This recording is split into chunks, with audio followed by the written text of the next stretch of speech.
بسم اللہ الرحمن الرحیم۔ اللہ کے نام سے شروع جو رسول اللہ مبارک تشریف فرما تھے، ایک صحابی آئے، رسول اللہ مبارک نے پہلے فرمایا کہ اب جو شخص آئیں گے وہ جنتی ہیں۔ صحابہ نے دیکھا تو ایک شخص آئے، بیٹھ، یہ ذہن میں رکھے، کوئی شخص، کوئی مائی کا لال، اگر آپ میں سے کوئی بھی، آپ حضرات کا میں چھوٹا بھائی ہوں،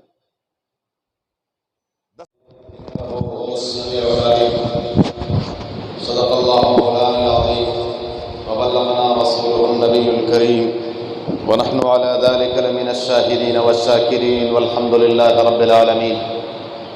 ان اللہ وملائکته یصلون علی النبی یا ایہا الذین آمنوا صلوا علیہ وسلموا تسلیما۔ اللهم صل على محمد وعلى آل محمد كما صليت على إبراهيم وعلى آل إبراهيم إنك حميد مجيد۔ اللهم بارك على محمد وعلى آل محمد كما باركت على إبراهيم وعلى آل إبراهيم إنك حميد مجيد۔ يا رب صل وسلم دائما أبدا على حبيبك خير الخلق كلهم۔ يا بعد استكر دي میری آواز کون سی؟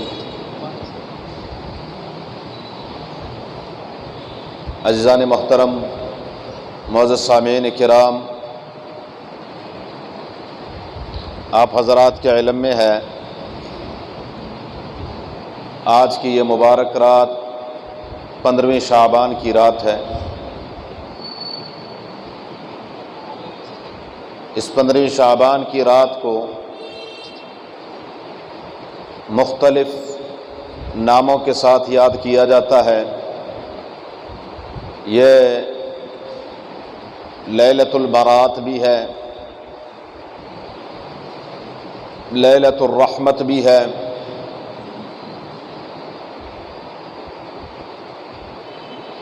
اس رات میں اللہ وحدہ لا شریک نے جو فیصلے اپنے علم کے مطابق لوح محفوظ میں فرما دیے ہیں، تو وہ تمام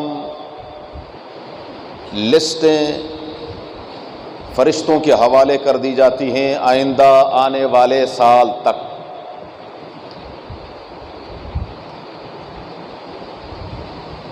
اور بعض محدثین فرماتے ہیں کہ یہ سلسلہ لیلۃ القدر تک چلتا ہے۔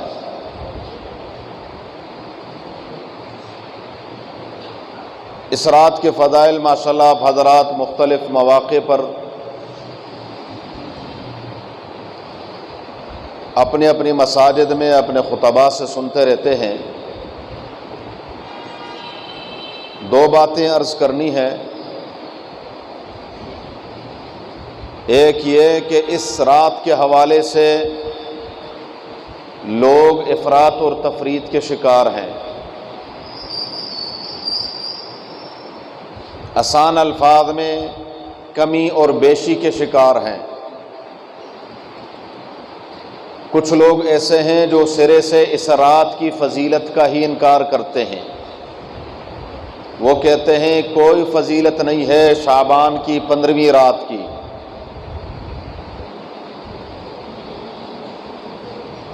اور دوسرے وہ حضرات ہیں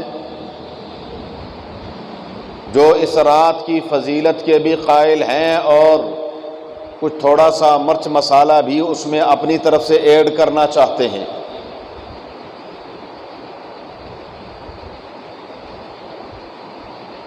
حق ہمیشہ دو انتہاؤں کے درمیان ہوتا ہے۔ عربی کا محاورہ ہے خیر الامور اوسطها، میانہ روی، درمیانی چال، درمیانہ راستہ۔ اس امت کا در امتیاز بھی یہی ہے کہ وَكَذَلِكَ جَعَلْنَاكُمْ أُمَّةً وَسَطًا، اللہ تعالیٰ فرماتے ہم نے اس امت کو امت وسط بنایا۔ تو یہ دونوں جماعتیں، دونوں خیال درست نہیں ہیں۔ جو لوگ اس رات کی فضیلت سے انکار کرتے ہیں وہ غلطی پر ہیں۔ اس رات کی فضیلت میں 10 صحابہ کرام سے روایات مروی ہیں، اور یہ بات ذہن نشین کر لیں کہ فضیلت کے باب میں اگر کسی روایت میں سندن یا متنن کوئی تھوڑا بہت سقم اور ضعف ہو تو وہ قابل قبول ہوتا ہے، کیونکہ یہ کوئی حلال اور حرام کا مسئلہ نہیں ہوتا، جائز اور ناجائز کا مسئلہ نہیں ہوتا، کفر اور ایمان کا مسئلہ نہیں ہوتا۔ ہاں، جب حلت اور حرمت کی بات آ جائے، کسی چیز کے جائز اور ناجائز ہونے کی بات ہو، عقیدے کا مسئلہ ہو، تو وہاں دلیل پکی ہونی چاہیے۔ معمولی سا شبہ بھی اس بات کو کمزور کر دیتا ہے، لیکن یہ فضیلت ہے، اور فضیلت کا معنی کیا ہے؟ ہم یہاں بیٹھے ہوئے ہیں، اللہ اور اس کے رسول صلی اللہ علیہ وسلم کا ذکر کر رہے ہیں، دین کی بات کر رہے ہیں اور سن رہے ہیں، اس کا ثواب ہے۔ جو نہیں کر رہے، جو باہر اپنی دکانوں میں بیٹھے ہوئے ہیں، اپنے گھروں میں بیٹھے ہوئے ہیں، غیبت نہیں کرتے، آنکھوں کا گناہ نہیں کرتے، کان کا نہیں کرتے، ہاتھ پاؤں کا نہیں کرتے، اور یہاں مسجد میں بھی نہیں بیٹھے ہوئے، تو وہ گناہگار نہیں ہے۔ فضیلت یہ سمجھ جائیں کہ فضیلت کا معنی یہ ہے کہ جو اس رات اپنی استطاعت کے مطابق جتنی بھی عبادت کر لے گا اس کے لیے ثواب ہے، اور جس نے نہیں کی اس کے لیے کوئی گناہ نہیں ہے۔ ہاں، اس نے کچھ کمایا نہیں ہے۔ جو شخص اللہ کی توفیق سے اگلے دن روزہ رکھے گا، جیسے کہ حدیث رسول اللہ مبارک فرماتے ہیں، اذا كانت لیلۃ من نصف شعبان فقوموا لیلہا وصوموا نہارہا، جب شعبان کی 15ویں رات ہو تو رات کو قیام کرو، نفل نماز پڑھو، ذکر اذکار کرو، وصوموا نہارہا، اور اگلے 15واں جو دن ہے، 15ویں تاریخ ہے، اس کا روزہ رکھو۔ جو روزہ رکھے گا اس کو ثواب ملے گا، لیکن جو نہیں رکھتا اس کو گناہ کوئی نہیں ہے۔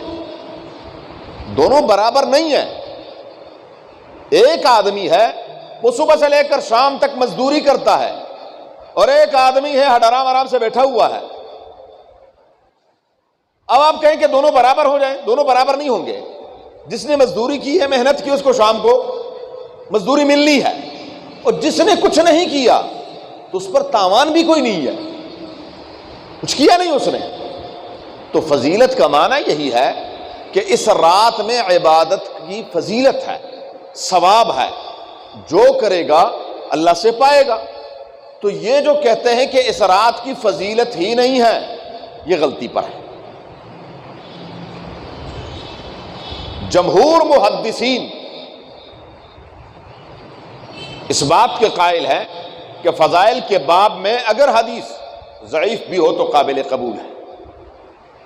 دوسری بات، اب جو مانتے ہیں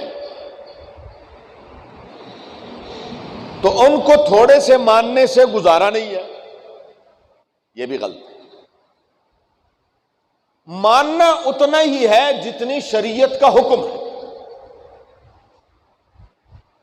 اپنی خواہش نہیں، میری چاہت، میں یہ چاہتا ہوں۔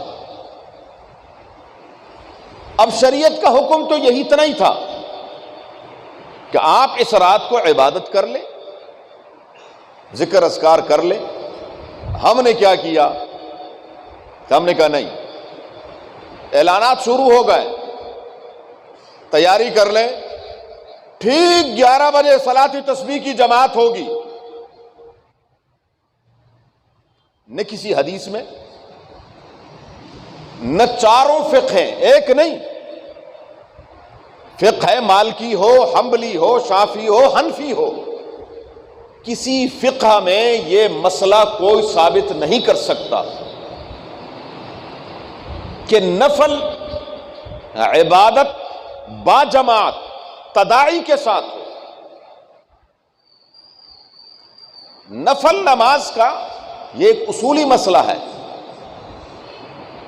کہ نفل نماز کا سب سے زیادہ ثواب اپنے گھر میں ہے، فرض نماز کا سب سے زیادہ ثواب مسجد میں ہے۔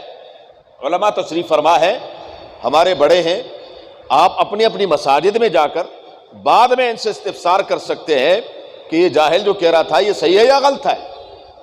فرائض کا سب سے زیادہ ثواب مسجد میں ہے اور نوافل کا سب سے زیادہ ثواب اپنے گھر میں ہے۔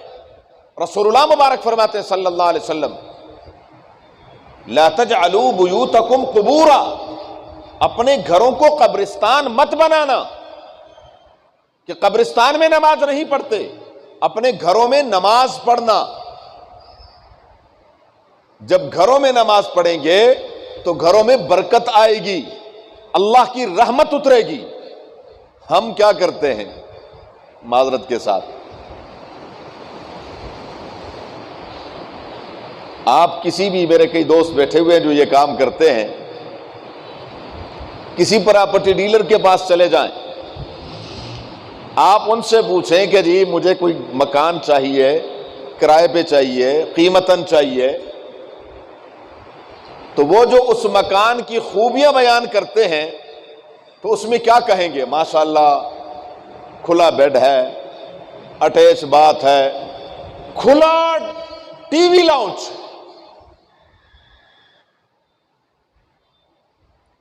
اب کسی کے پاس دعوت دیتا ہوں، کسی زمانے میں ہمارے گھروں کے اندر نماز کے لیے باقاعدہ جگہ ہوا کرتی تھی، ایک کونا مختص ہوتا تھا، وہاں پر ہم پشتوں میں اس کو تختہ پوش کہتے تھے، پتہ نہیں آپ لوگ کیا کہتے ہیں، ایک تختہ بنا ہوتا تھا باقاعدہ زمین سے 3-4 انچ اونچا، اور اس کے اوپر باقاعدہ بہترین قسم کا، جب ہم اپنے بچوں کو گھروں سے رخصت کرتے تھے تو جیسے آج کل ہم ماشاءاللہ 50 انچ کا اور 60 انچ کا LCD دیتے ہیں، اس زمانے میں تختہ پوش دیا جاتا تھا کہ اس بچی نے اس گھر میں جا کر نماز پڑھنی ہے۔ رسول اللہ مبارک سے ایک صحابی نے پوچھا، حضور میں فلاں جگہ سے آتا ہوں، تو یہ بتائیے کہ نفل اور سنتیں اپنے گھر پڑھ کر آؤں یا مسجد میں پڑھوں؟ رسول اللہ صلی اللہ علیہ وسلم نے عجیب جواب دیا، فرمایا میرا گھر آپ سے زیادہ قریب ہے۔ نبی کریم صلی اللہ علیہ وسلم کے جتنے حجرے تھے ان سب کے دروازے مسجد نبوی میں کھلتے تھے۔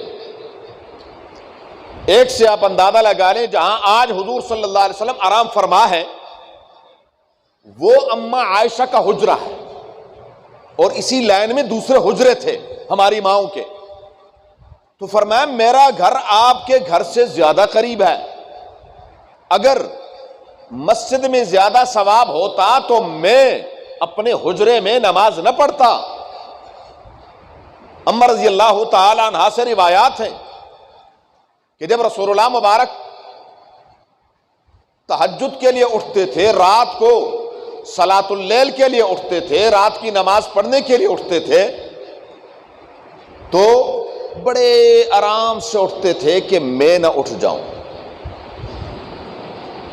ہاں نفل اس کو کہتے ہیں، نفل اس کو نہیں کہتے کہ اچھا میں مسجد میں بیٹھا ہوں تو آپ کیسے آرام کریں گے، میں مسجد میں بیٹھا ہوں گا اور آپ کا کوئی بیمار یا عبادت سے تھکا ہوا آرام کر لے گا؟ نہیں، ایسا چیخوں گا، اتنا چلاؤں گا کہ مسلمان بھی کہے گا کہ اب اللہ کرے کہ اس مسجد سے کہیں دور ہی میرا گھر ہو۔ ایسا نہیں، رسول اللہ مبارک اس انداز سے اٹھتے تھے کہ اماں فرماتی ہیں کہ میں نہ اٹھ جاؤں، اور حضور صلی اللہ علیہ وسلم کا لمبا قیام ہوتا تھا، لمبا رکوع فرماتے تھے. وہ روایات ہیں علماء سے آپ سنتے رہتے ہیں. ایک رکعت میں سورہ بقرہ، سورہ آل عمران، سورہ نساء، سورہ مائدہ، وشق شعبۃ فی انعام. امام شعبہ جو حدیث کے امام ہیں، ان کو شک ہے کہ میرے استاد نے سورہ انعام کا نام لیا یا نہیں لیا. تو سورہ مائدہ یہ 6.25 سپارے بنتے ہیں، 6.25 پارے. اب انشاءاللہ رمضان آئے گا، رکعت میں جب قاری صاحب نے دوسرا رکوع شروع کرنا ہے تو پیچھے سے کھنکھار شروع، کہ جی آپ کتنا لمبا. رسول اللہ مبارک ایک رکعت میں 6.25 پارے پڑھے. فرماتی اماں اتنا ہی لمبا رکوع کیا، پھر اتنا ہی لمبا قومہ کیا، پھر اتنا ہی لمبا سجدہ کیا. تو حضور کے قیام ایسے ہوتے تھے. رسول اللہ مبارک فرماتی ہیں اماں جب سجدے کے لیے جاتے تو سامنے میں لیٹی ہوتی تھی، میرے پاؤں کو دباتے تو میں پاؤں پیچھے کر لیتی تھی. مکان اتنا تنگ ہے، دروازہ کھولے تو مسجد نبوی ہے، لیکن نفل کہاں پڑھ رہے ہیں؟ میری بات کو سمجھ آ رہی کہ میں ویسے تو نفل نماز کا ثواب کہاں ہے؟ اپنے گھر میں ہے. گھروں میں نماز پڑھیں، ہمارے بچے ہمیں دیکھیں کہ ہاں یہ بھی ایک کام ہے. آج ایک معصوم بچے کے ہاتھ میں کیا دے دیا ہم نے؟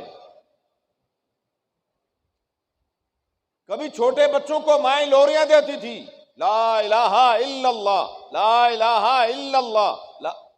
مجھے اچھی طرح یاد ہے، اللہ ہماری والدہ کو غریق رحمت فرمائے، جب ہم چھوٹے چھوٹے ہوتے تھے تو گھر کے کام کاج سب کچھ ایک ماں بیچاری نے کرنے ہیں، اور چھوٹے بچے ہیں تو وہ چھوٹے بچوں کو ہمیں فرماتی تھی، جب ہمارا کوئی بہن بھائی روتا تھا تو چپ کرنے کے لیے الفاظ یہ تھے کہ بیٹے اپنے بھائی کو بہن کو الا اللہ کرو، الا اللہ کر دو، الا اللہ کر دو. ہم بھی جا کر الا اللہ الا اللہ الا اللہ، مفت میں رب کا ذکر ہوتا تھا.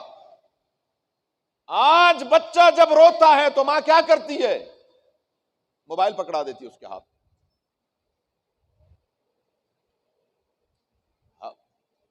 یہ رونے کا مقام ہے. ہم کہاں تھے، کہاں چلے گئے؟ ان گھروں میں برکت کیوں تھی؟ وہ برکت کی وجوہات یہ تھی کہ ایک چھوٹا معصوم بچہ بھی لاشعوری طور پر اللہ کا ذکر کر رہا ہے. جو معصوم بچہ ہے اس کے کان میں بھی اللہ کا نام جا رہا ہے، تو اس گھر پر اللہ کی رحمت نہ اترتی؟ آج وہی معصوم بچہ، اس کے ہاتھ میں بھی کیا ہے؟ کارٹون ہے. یہ میں وہ چھوٹی بات عرض کر رہا ہوں، جو آگے ہے وہ ہم سب جانتے ہیں کہ کیا ہوتا ہے. اپنے گھروں میں نماز پڑھیں، اپنے گھروں کو، تو گھر کے اندر نفل نماز پڑھنے کا حکم ہے، سب سے زیادہ ثواب ہے.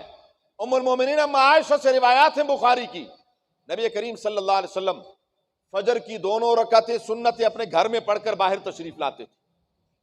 ظہر کی 4 رکعتیں گھر میں پڑھتے تھے، فرض پڑھے، اور 2 رکعت کے لیے پھر حجرے میں تشریف لے جاتے تھے.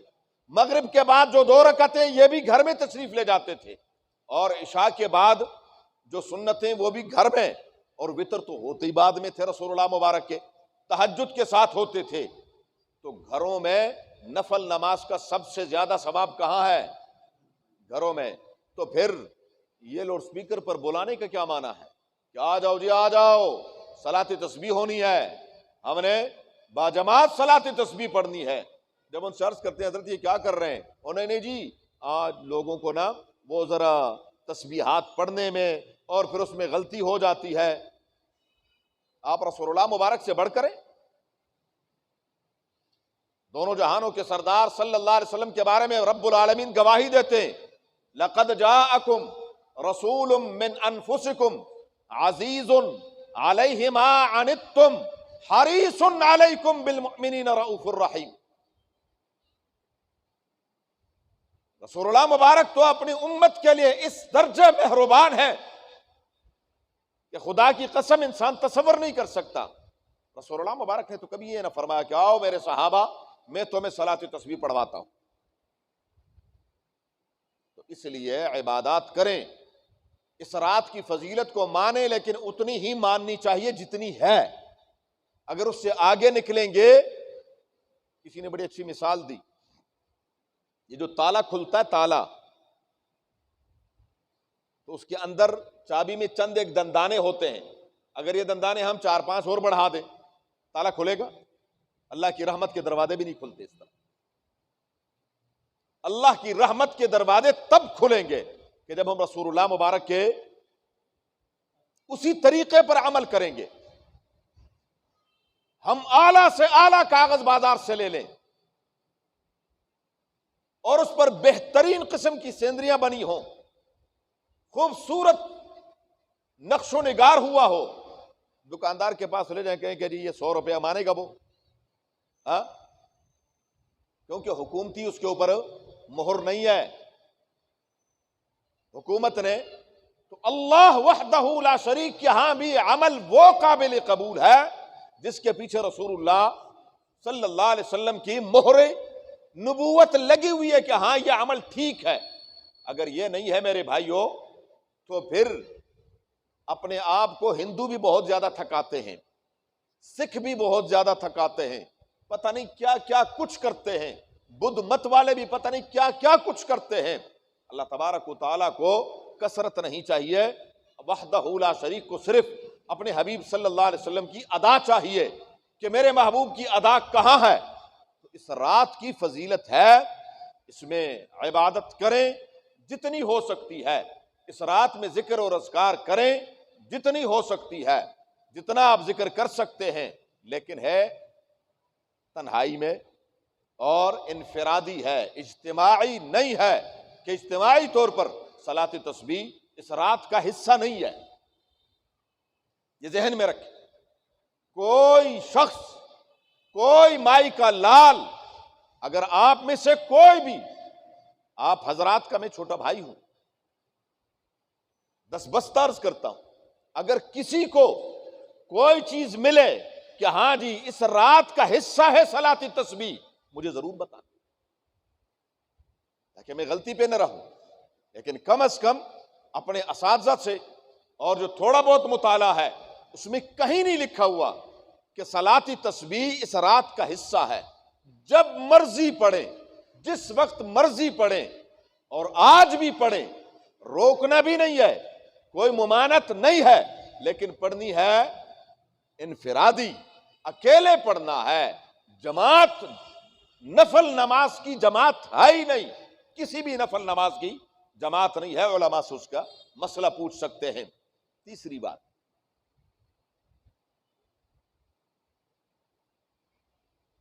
تقریباً میں ہر سال آتا ہوں، کسی کبھی کبھار ناغہ ہو جائے تو الگ بات ہے۔ وہ ایک دفعہ ایک ساتھی کہنے لگے کہ جی کوئی نئی بات بھی بتانا۔ میں نے کہا نیا دین کہاں سے لے کر آئے، دین پرانا ہی ہے، کوئی نیا دین تو ہے نہیں، نعوذ باللہ تعالیٰ ہم سب کو نئے دین سے محفوظ فرمائے۔ اس جدت نے بیڑا غرق کیا ہوا ہے، ہمیں وہی پرانا دین چاہیے۔ ہم انتہا پسند بھی ہیں، بنیاد پرست بھی ہیں، بے بنیاد نہیں ہیں۔ جی ہاں، یہ ذہن میں رکھیں، ہم بنیاد پرست ہیں، بے بنیاد نہیں ہیں کہ جو مرضی بات آئے اور نئی سے نئی باتیں۔ بہرحال اس رات میں 8 افراد ایسے ہیں جن کی بخشش نہیں ہے۔ وہ حدیث بھی عرض کر دو اور مختصر بات کر کے بس 2-4 منٹ میں بات ختم کرتا ہوں، حضرت دعا فرمائیں۔ نبی کریم صلی اللہ علیہ وسلم کی حدیث یہ ہے کہ اس رات میں اللہ تعالیٰ کی رحمت اتنی جوش میں ہوتی ہے کہ بنو کلب کی بکریوں کے بالوں کی مقدار میں انسانوں کی بخشش فرماتے ہیں۔ ایک بکری کے کتنے بال، پھر کتنے ریوڑ ہیں، اور پورے قبیلے کے ریوڑ، اللہ تعالیٰ کی رحمت اتنی جوش میں ہوتی ہے۔ اور فرمایا سوائے ان افراد کے جن میں ان 8 میں سے کوئی ایک بات ہو، اور اس سے پھر علماء نے جو مستنبط کیا وہ بھی عرض کر دیتا ہوں۔ الحمدللہ ہمارے معاشرے میں اللہ کا لاکھ لاکھ شکر ہے، ہم مسلمان ہیں، اللہ تعالی ہم سب کو شرک سے محفوظ فرمائے۔ ہاں، ایک رسول اللہ مبارک کی روایت ہے، الریاء شرک خفی، دکھلاوا یہ شرک خفی ہے۔ دکھلاوا نہ کریں، کسی بھی عمل میں دکھلاوا نہ کریں۔ جہاں بھی آپ دکھلاوا کریں گے تو یہ دکھانا کس کو چاہیے؟ اپنا عمل کس کو دکھانا چاہیے؟ اور ہم اللہ کی مخلوق کو دکھا رہے ہیں کہ جی میں ایسا ہوں، نہیں، دکھلاوا نہیں کرنا چاہیے۔ تو جو شخص شرک کرتا ہے اس کی بخشش نہیں، جو ناحق کسی کو قتل کرتا ہے اس کی بخشش نہیں ہے، جو بدکار ہے اللہ ہم سب کو محفوظ فرمائے اس کی بخشش نہیں۔ اس میں ساتھ ساتھ میں اتنی بات ایڈ کر دوں، رسول اللہ مبارک فرماتے ہیں صلی اللہ علیہ وسلم، العینان تزنیان وزناہما النظر، یہ آنکھیں بھی زنا کرتی ہیں اور ان کا زنا یہ ہے کہ یہ کسی غیر محرم کو دیکھیں،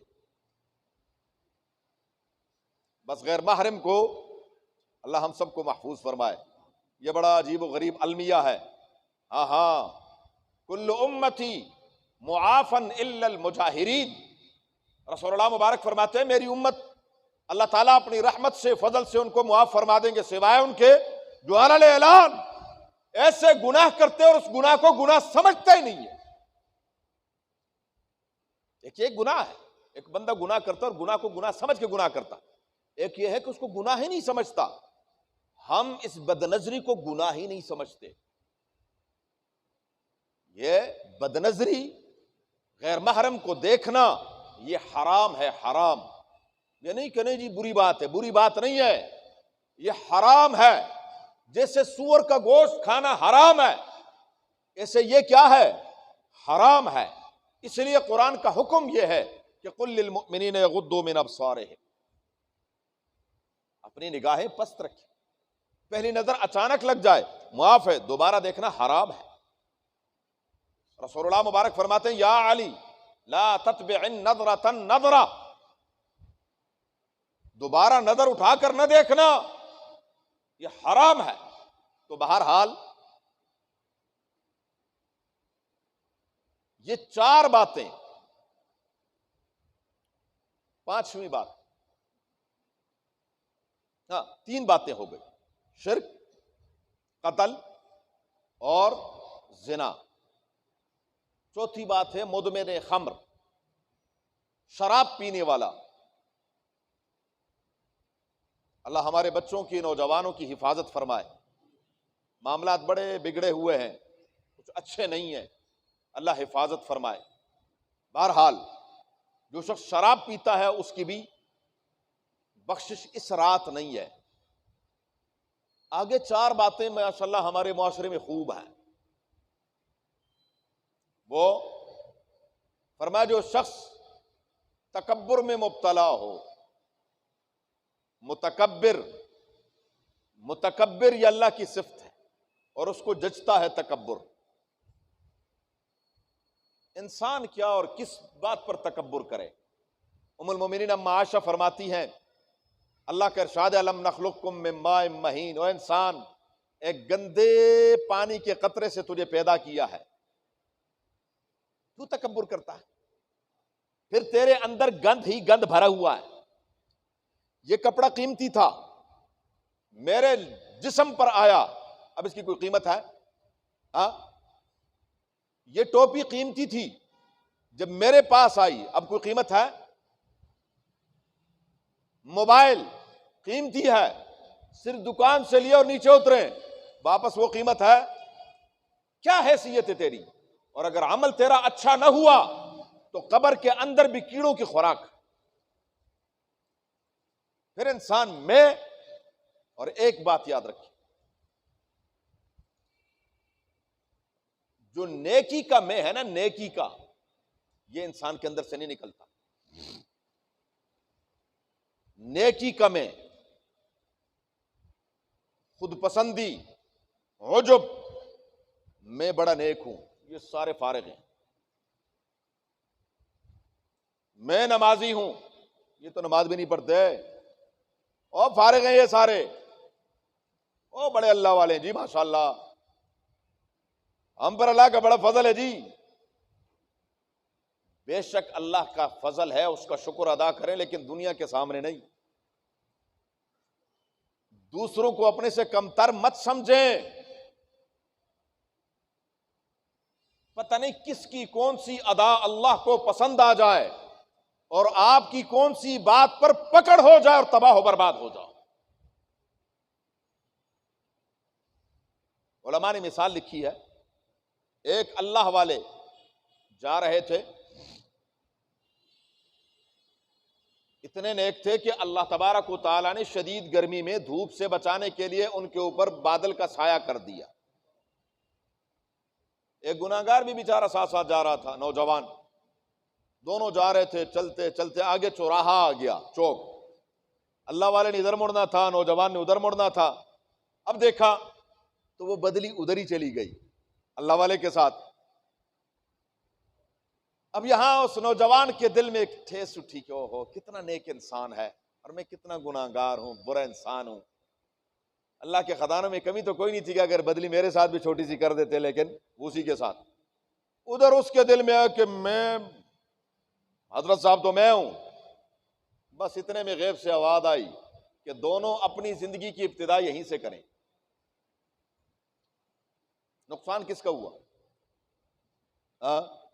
وہ جس نے ساری زندگی کی کمائی فارغ ہو گئی، ایک دل میں صرف اتنی بات آئی کہ میں بڑا نیک ہوں، اور وہ بندہ تو کما گیا، زندگی بھر کے گناہ معاف ہو گئے۔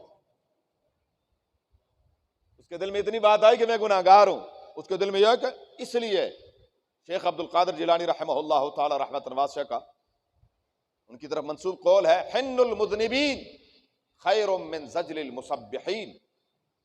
گناہگار کا رونا یہ اللہ کو زیادہ پسندیدہ ہے بنسبت اس تسبیح کرنے والے کے جو ضربیں لگا رہا ہے لیکن شاید اس کے دل میں کیا ہے، کوئی بات آ جائے۔ گناہگار رو رہا کہ اللہ میں بڑا گناہگار ہوں، بدکار ہوں، برا ہوں، یہ اللہ کو بڑا پسند ہے۔ متکبر کی بخشش نہیں ہے، کسی کو اپنے سے اعلیٰ افضل سمجھنا چاہیے، پتہ نہیں اس کی کون سی عطا اللہ کو پسند آ جائے۔ ہمارے اکابر میں مولانا اشرف علی تھانوی رحمۃ اللہ علیہ نے عجیب جملہ لکھا ہے، کافر کے بارے میں آپ یہ تو کہہ سکتے ہیں کہ اس وقت اس کفر کی وجہ سے میں اس سے بہتر ہوں کہ میں مومن ہوں اور یہ کافر ہے، لیکن معال اور انجام کا پتہ کوئی نہیں ہے، کس کا انجام کیا ہوگا اور میرا انجام کیا ہوگا۔ ہاں، کفر پر خاتمہ اللہ کسی کا نہ کرے، ہو گیا تو پھر اس سے تو بہتر ہے یہ مسلمان، لیکن آپس میں مسلمان یہ کسی کو اس نظر سے نہیں دیکھنا چاہیے۔ ہر ایک کا اللہ کے ہاں اپنا مقام، اپنا سلسلہ ہے۔ تو تکبر، دوسری چیز کینہ، بغض، دل کے اندر بغض رکھنا، بغض، اللہ اگر تھک گئے تو بات ختم کرتے ہیں، اگر ہے تو میں تھوڑی سی بات اس کو۔ رسول اللہ مبارک تشریف فرما تھے، ایک صحابی آئے، رسول اللہ مبارک نے پہلے فرمایا کہ اب جو شخص آئیں گے وہ جنتی ہیں۔ صحابہ نے دیکھا تو ایک شخص آئے، بیٹھ گئے۔ اگلے دن پھر فرمایا کہ جو شخص آئیں گے وہ جنتی، پھر وہی صحابی آئے۔ تیسرے دن پھر فرمایا کہ جو آئیں گے وہ جنتی، تیسرے دن پھر وہی۔ میں مختصر کر رہا ہوں تاکہ بات ختم ہو۔ ایک صحابی کے دل میں تجسس پیدا ہوا کہ میں اس کے پیچھا کروں کہ یہ کیا کون سا عمل کرتا ہے کہ یہ جنتی ہے۔ ان کا پیچھا کیا تو عام زندگی، وہ عام سی زندگی گزار رہے تھے جیسے نارمل زندگی سب گزارتے ہیں۔ پھر وہ ان کے گھر گئے، مہمان بنے، 3 دن ان کے گھر رہے، ان کا جو خلوت کی زندگی تھی وہ بھی دیکھی۔ تو وہ عام روٹین کے مطابق صحابہ کرام جیسے رات کو اٹھتے تھے تہجد پڑھتے تھے، وہ بھی رات کو اٹھتے تھے تہجد پڑھتے تھے، کوئی نیا عمل، کوئی خاص عمل نہیں نظر آیا۔ تو تیسرے دن انہوں نے پوچھا کہ مہمان آپ کیسے آئے تھے اور کیسے؟ انہوں نے کہا میں ایک مقصد کے لیے آیا تھا۔ انہوں نے کہا کیا مقصد؟ انہوں نے کہا 3 دن آپ کے بارے میں حضور صلی اللہ علیہ وسلم نے یہ الفاظ فرمایا، میں نے آپ کا بڑا پیچھا کیا لیکن مجھے کوئی نئی بات ملی نہیں ہے، آخر وہ کون سی چیز ہے جو آپ کے اندر ہے اور ہمارے اندر نہیں ہے؟ صحابی نے عرض کیا کہ میرے اندر تو کچھ بھی نہیں ہے، بس صرف اتنی سی بات ہے کہ میں جب رات کو لیٹتا ہوں تو میں اپنے رب سے وعدہ کرتا ہوں یا اللہ میرے ساتھ جس نے جو کچھ کیا میں نے تیری رضا کے لیے معاف کر دیا۔ یہ کہنا بہت آسان ہے، کہنا بہت آسان ہے، اس پر جتنی مرضی میں بھی تقریر کر لوں عمل میرا بھی صفر ہی ہے. رات کو سوئیں دل پاک کر لیں. اونچ نیچ ہو جاتا ہے خاندان میں، گھر میں، دوستوں میں، بھائیوں میں، کولیگز میں، سب بس کہ یا اللہ میں نے معاف کر. یہ جنتی ہونے کی علامت ہے. تو دل سے کینہ، بغض یہ ختم کر دیں. اور تیسری بات، ہماری 6 باتیں ہو گئی. 7ویں بات جس کی اس رات بخشش نہیں ہے، وہ شخص ہے جو رشتہ داری نبھاتا نہیں ہے، رشتے ناتے توڑتا ہے، ایک دوسرے سے میل جول نہیں رکھتا. ہاں بھائی بھائی سے سال نہیں ملتا، کئی سال گزر جاتے ہیں، 7 گھر ہیں، لیکن اس میں یہ شب براتیں بھی آتی ہیں، عیدیں بھی آتی ہیں، رمضان بھی گزر جاتے ہیں. وہ ادھر منہ کر کے گزر رہا ہوتا ہے، وہ ادھر منہ کر کے گزر رہا ہوتا ہے، وہ اس کو منہ نہیں لگاتا، یہ اس کو منہ نہیں لگاتا. یہ حرام ہے، یہ حرام ہے. یہ آپ علماء سے اس کی تفصیل پوچھیں گے تو حیران ہو جائیں گے. صلہ رحمی اور مانتا کوئی بھی نہیں ہے. ہر بندہ یہی کہتا ہے، شریعت نے یہ کہیں نہیں لکھا کہ جی غلطی کس کی ہے. وہ بھی سن لیں. رسول اللہ مبارک فرماتے سل من قطعک، یہ نہیں فرمایا کہ سل من وصلک، اس سے جوڑیں جو آپ سے جوڑتا ہے. فرمایا جو آپ سے توڑتا ہے اس سے جوڑیں. صلہ رحمی یہ ہے. ہم نے غلط معنی دیا ہوا اس کو. ہم کہتے ہیں نہیں جی وہ نہیں ملتا تو میں بھی نہیں ملوں گا، میں کیوں نیچے ہوں، میری اپنا ایک زندگی ہے، میرا سٹیٹس ہے، میرا فلانا ہے، میرا نہیں. اللہ کی رضا کے لیے جھک جائیں. من تواضع للہ رفعہ اللہ، جو اللہ کے لیے جھک جاتا ہے اللہ اس کو بلندیاں نصیب فرماتے ہیں. اور 8ویں بات، جو ماں باپ کا نافرمان ہے اس کی بخشش نہیں. ماں باپ کا نافرمان، ماں باپ کو راضی کرنا دنیا کا سب سے آسان ترین کام. اور اگر دنیا سے چلے گئے ہیں تو پھر ان کے لیے کیا کریں؟ دعائے مغفرت کریں. رب ارحمہما کما ربیانی صغیرا، رب ارحمہما کما ربیانی صغیرا. ان کے لیے دعائے مغفرت کرتے رہیں، اصالہ ثواب کرتے رہیں. بہرحال یہ 8 باتیں ہیں. میں اپنے آپ کو، آپ اپنے آپ کو، اللہ نہ کرے ہمارے اندر یہ باتیں ہوں، اگر ہے ان کو ختم کر دیں. ورنہ اس بخشش والی رات بھی وہ جتنی مرضی استغفار کر لے، جب تک یہ باتیں اس کے اندر سے نہیں نکلنی، بیماری اندر ہو، بیماری اندر ہو اور انسان دوائی کھاتا رہے تو کیا ہوتا ہے؟ بیماری اور بڑھتی ہے، بیماری اور بڑھتی. اعلیٰ قسم کی غذائیں کھاتا رہے، دوائی نہ لے، جب تک بیماری ختم نہ ہو تو وہ اگر اعلیٰ قسم کی غذائیں کھائے گا تو کیا ہوگا؟ اور بیمار ہوگا. ہاں پہلے بیماری ختم کر دیں، پھر اس کے بعد آپ اچھی غذا کھائیں گے. یہ بیماریاں ہیں، روحانی بیماریاں ہیں. یہ روحانی بیماریاں پہلے ختم ہونی چاہیے، پھر آپ ذکر اذکار کریں، آپ کو اس کے انوارات، ان کی برکات نظر بھی آئیں گی. اللہ تعالی ہمیں عمل کی توفیق عطا فرمائے. وآخر دعوانا الحمدللہ رب العالمین.